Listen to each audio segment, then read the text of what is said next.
Also on tap this week at Let's Talk Cars is another installment in our Test Drive series. Vehicle Voice contributor David Barrett got behind the wheel of a 2006 Ford Mustang. And if you're jealous now, just wait until you find out where he test drove it.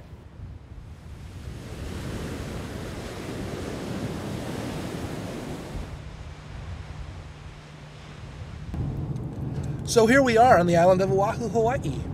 We're driving around the entire perimeter of the island in a 2006 Ford Mustang. We thought it would be great fun to give you our impressions of this very popular car. We've chosen the midline version as it's probably going to be the most popular version of the car sold. We'll tell you about how it drives, what our impressions are, and we'll show you some cool sights along the way.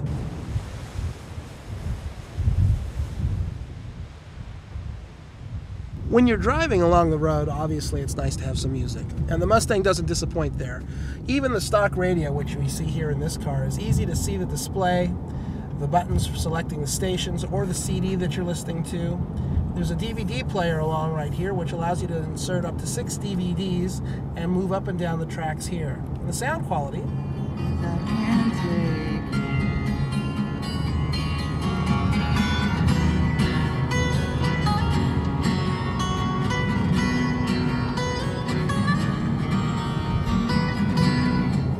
is actually very acceptable. It's nice mid-range, a little bit of bass, not too sharp and tinny at the top end. So driving along and listening to music in the Mustang is actually quite a joy.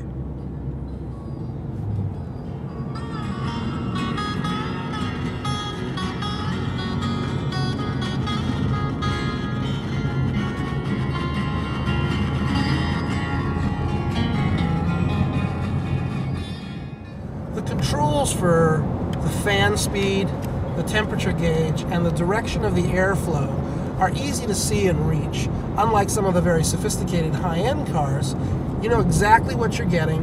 You just need to reach down and make a selection. The switchgear is fairly inexpensive, cheaply put together, you might actually say, but it's not out of line in a car of this class, and it's, as I said, very easy to use. I don't mind it at all, and I think that it works quite well. Good airflow, very fast on the cooling, very quick on the warming. The vent system in the Mustang is actually kind of interesting. The vents move up and down like this manually, and there's a little detent here so you can push your finger in. But the ring also swivels so you can direct the air in any direction that you'd like. This gives you a tremendous amount of flexibility in terms of airflow. I do think that the overall construction of these is fairly inexpensive, but it's not out of the question in a car of this class. So here we are on the windward side of the island, and as you can tell, it's called the windward side for a reason. The winds are always blowing here, but the visibility is unbelievable. And the visibility out of the Mustang is quite good as well. Doesn't matter whether you're trying to back up and look over your shoulder, look forward, or look all around just to see where the traffic is. In addition to your rear view mirrors, the visibility out of the Mustang is excellent from any angle.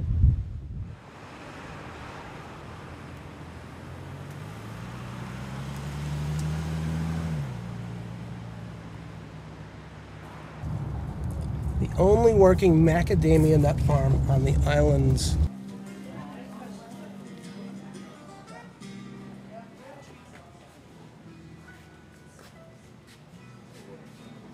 We have people who come with their doctor's prescriptions for macadamia nuts.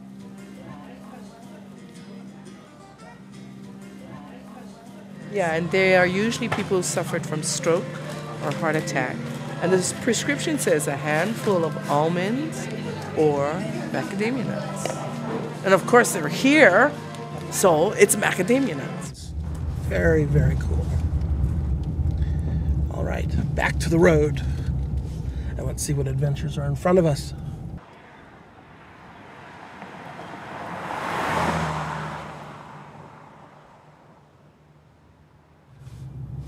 The interior of the Mustang is very Mustang.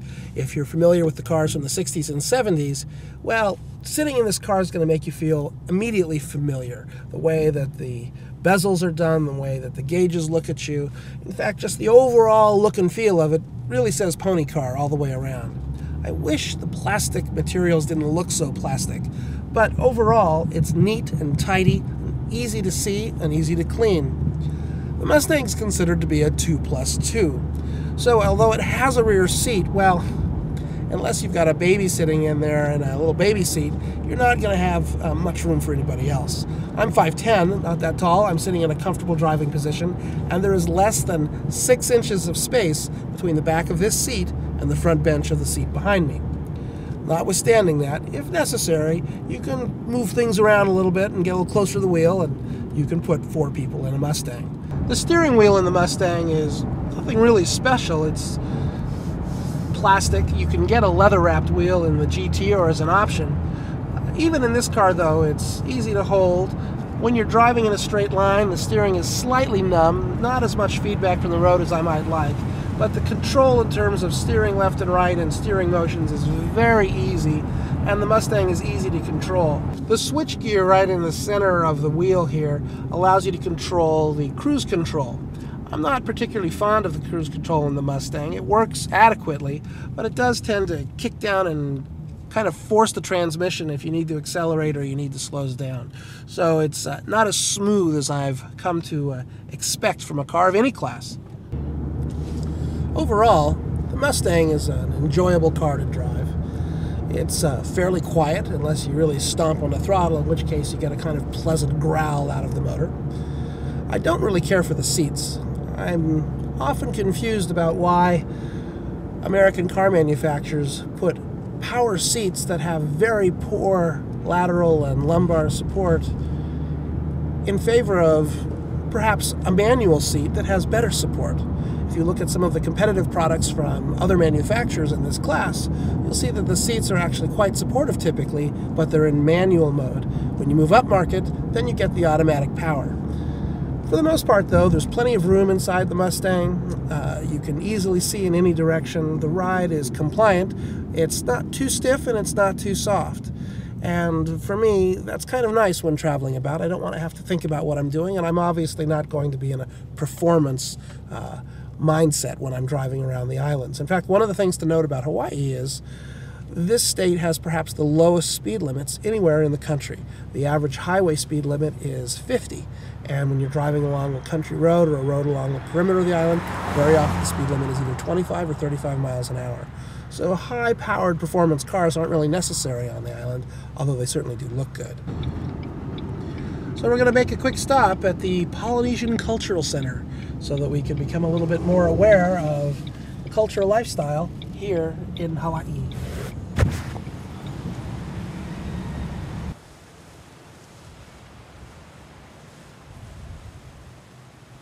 The Mustang is easy to maneuver in parking lots, and it's very easy to park. Even though it's not the smallest of cars, it has a very good turning radius, and it's very easy to manipulate as you're looking for a place to stow this vehicle.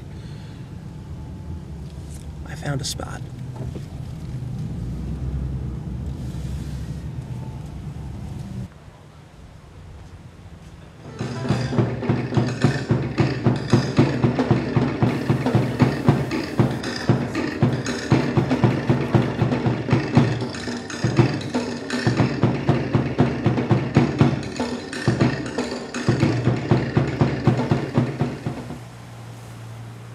All right, it's time to get back on the road, and we're going to head for the North Shore. Polynesian Cultural Center is really quite something. One of the things that I learned, which was quite surprising to me, is that 70% of the people who work here attend Brigham Young University. As we come down the North Shore towards the leeward side of the island, there's a lot more traffic, and that's when brakes come into play. The brakes on the Mustang are adequate. They don't seem to fade. They have good stopping power, good modulation. If you were to push real hard over an extended period of time, I'm sure they wouldn't hold up the way that you might expect if you were looking at a GT model. All in all, brakes are an important security component of any vehicle, and the brakes in this car are effortless and they make me feel very comfortable when I'm driving.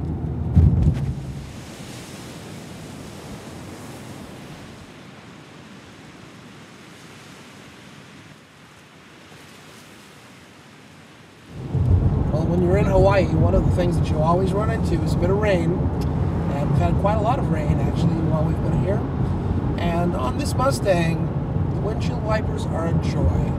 They're silent, they work effortlessly, and do a good job of cleaning the windscreen.